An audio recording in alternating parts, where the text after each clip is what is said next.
Hello everyone. आइए आज हम लोग आतंकवाद का दूसरा पार्ट पढ़ेंगे।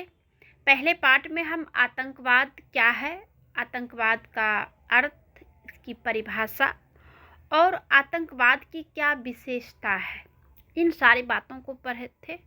आज हम लोग उसके आगे की प्रक्रिया को पढ़ेंगे। सबसे पहले आतंकवाद का वैश्विक परिदृश्य क्या है कि world perspective of terrorism, world में, विश्व में आतंकवाद का कैसा जो है, किस प्रकार से सक्रिय था, किस तरह से उसे जो है अपना प्रदर्शन कर रहा था।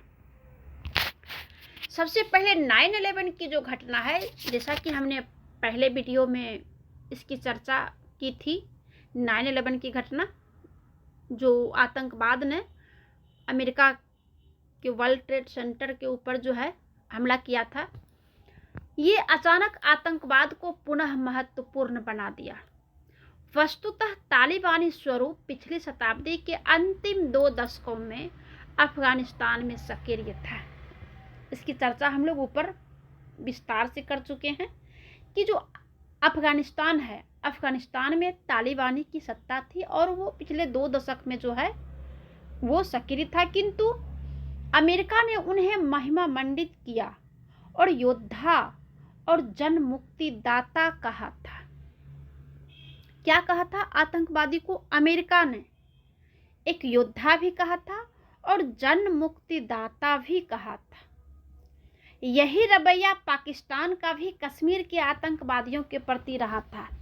कश्मीर में जब आतंकवादी जब घुसपैठ करता है या फिर हमला करता है, तो पाकिस्तान का जस्ट लाइक अमेरिका वाला रवैया रहता है। वह उन्हें स्वतंत्रता सेनानी की संज्ञा देकर अपने राजनीतिक मंसूबों को साधना चाहता है। कौन? पाकिस्तान।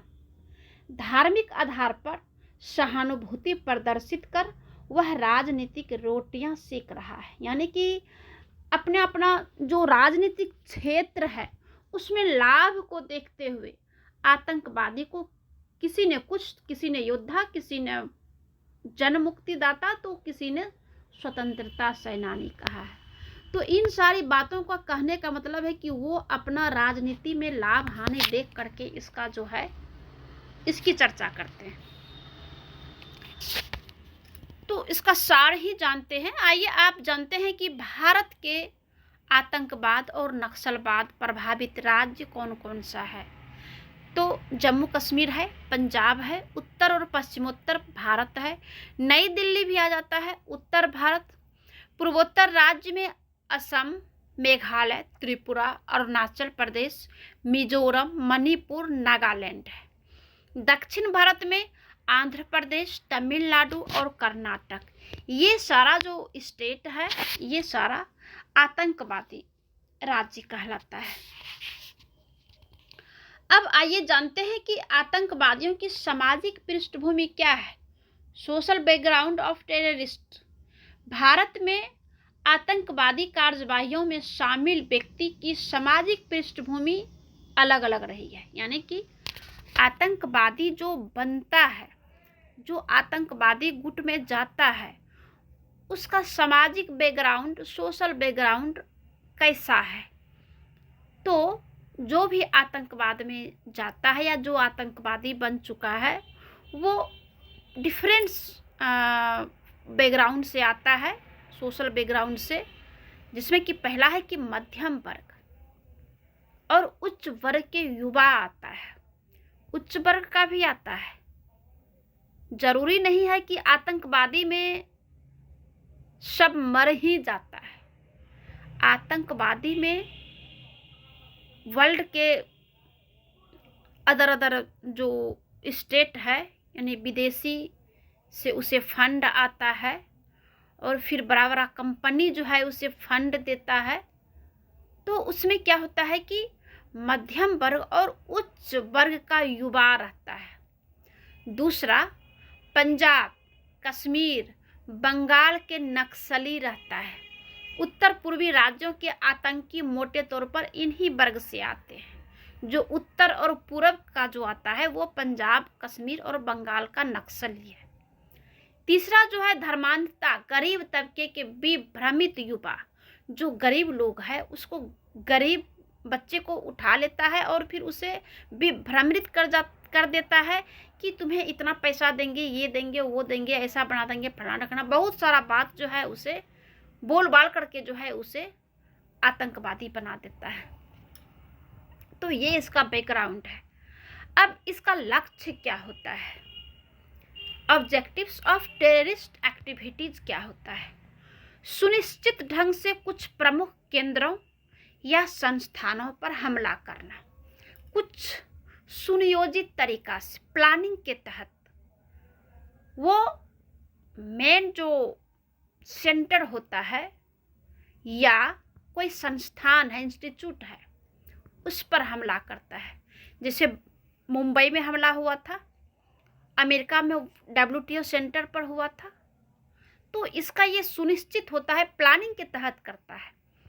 दूसरा है कि आतंक और हिंसा की कार्यवाहियां जो है इसमें बढ़ चढ़ कर हिस्सा लेता है, आतंक और हिंसा की कार्यवाहियों में। तीसरा है सत्ता से लाभ प्राप्त करना चाहता है, किसी चीज का मांग रखा और उसकी मांग अगर पूर्ति हो गई तब तो वो ठीक है, अगर नहीं हुआ तो वो हमला करना है उसका, आतंकवादी का। अब इसका जो साइकोलॉजिकल एलिमेंट्स है वो आइए जानते हैं। साइकोलॉजिकल एलिमेंट्स ऑफ टेररिज्म, आतंकवाद के मनोवैज्ञानिक तत्व, उसके मन में क्या क्या जो है, किस किस आधार पर जो है वो टेररिज्म हो जाता है। आतंकवाद अपरिहार्य रूप से एक ऐसी रणनीति है जो मनोवैज्ञानिक प्रभाव पर आधारित होती है। इस रणनीति के तहत आतंकवादी दर्शकों को प्रभावित करते हैं। यहाँ दर्शक वे लोग हैं जो आतंकवादी कार्यवाही से भयग्रस्त हो जाते हैं, जैसे कर्म द्वारा प्रचार, प्रोपेगेंडा बाय डीड, अभित्रास यानी डराना धमकाना, उकसाना, अस्त व्यस्तता का या अराजकता उथल पुथल करना और संघर्ष, ये जो है इसका साइकोलॉजिकल एलिमेंट्स है।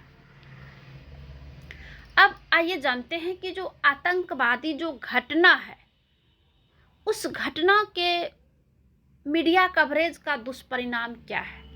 जैसे आतंकवाद ने कोई घटना किया, कोई भी घटना घटा और फिर उसका जो है बहुत ज़्यादा मात्रा में क्या करता है कि मीडिया जो है उस कवरेज का दुष्प्रभाव, मीडिया जो है कवरेज करता है, उसको दिखाना ऐसे वैसे बढ़ा चढ़ा करके भी मीडिया जो है दिखाता है, तो उसका दुष्प्रभाव क्या होता है।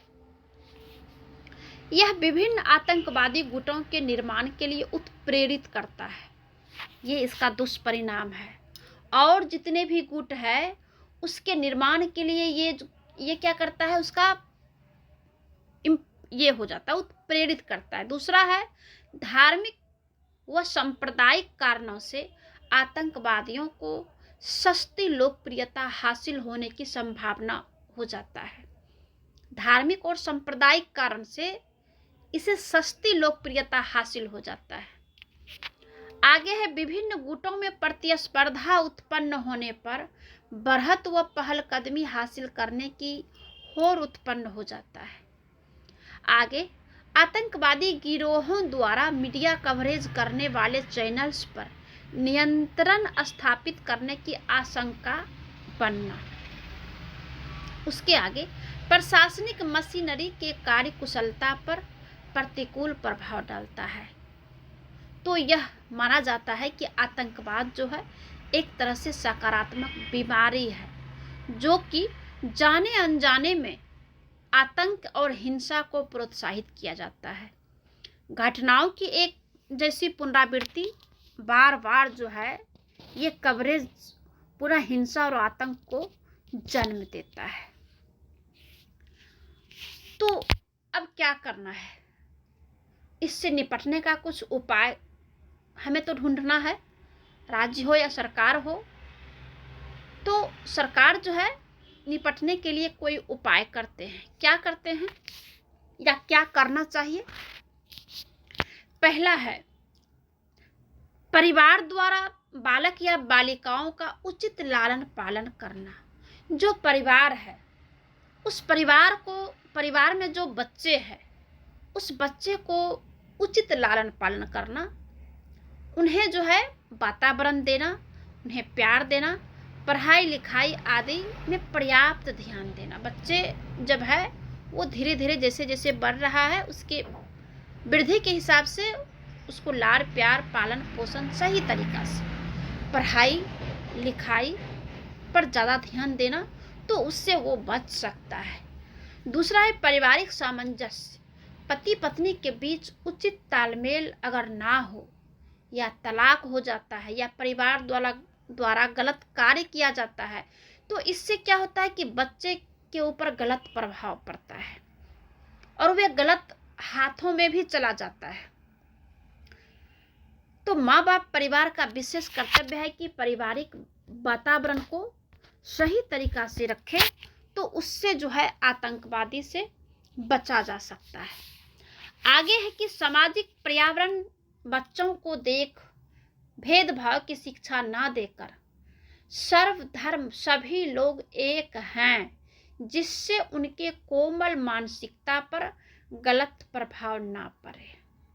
अब जो भी सामाजिक पर्यावरण है, तो उसमें किसी भी बच्चे के साथ में भेदभाव नहीं करना चाहिए, जाति धर्म संप्रदाय या लड़का लड़की किसी भी तरह से। आगे है, मीडिया एवं देश की भी जिम्मेदारी है कि उन्हें उचित शिक्षा दी जाए। उसके आगे है कि पुलिस द्वारा नाबालिग बच्चों को पुलिस थाने की जगह बाल सुधार गृह में रखा जाए। आगे है सबसे महत्वपूर्ण, संस्कार। यदि इनका रोपण सही है तो पौधा भी धूप छांव आदि से बचकर भली प्रकार फल फूलित होगा। उसके आगे है बेरोजगारी और गरीबी, इन्हें खत्म किया जाए। सरकार प्रयत्न करे कि यह दोनों चीजें व्यक्ति से कुछ भी करवा सकता है। तो ये है आतंकवादी बनने से बचने का उपाय। जैसा कि नरेंद्र मोदी की सरकार जब से बनी है, तो इन्होंने कुछ प्रयास कर रहे हैं कि जहाँ जहाँ आतंकवादी का घर है, वहाँ वहाँ स्कूल खोला जाए, और जितनी जल्दी हो उतनी जल्दी स्कूल खोला जाए, वहाँ पे अस्पताल खोला जाए, क्योंकि ये दोनों प्रमुख रूप से बेस है आतंकवादी बनने से रोकने का। तो जैसा कि हमने देख रहा है कि कुछ दिनों से आतंकवादी पर रोक लगाने के लिए मोदी जी जो है कुछ कदम उठा रहे हैं, जिससे कि आतंकवादी में कमी आवे, या फिर जो गलत रास्ता पर जा रहा है उसे रोका जा सके। धन्यवाद।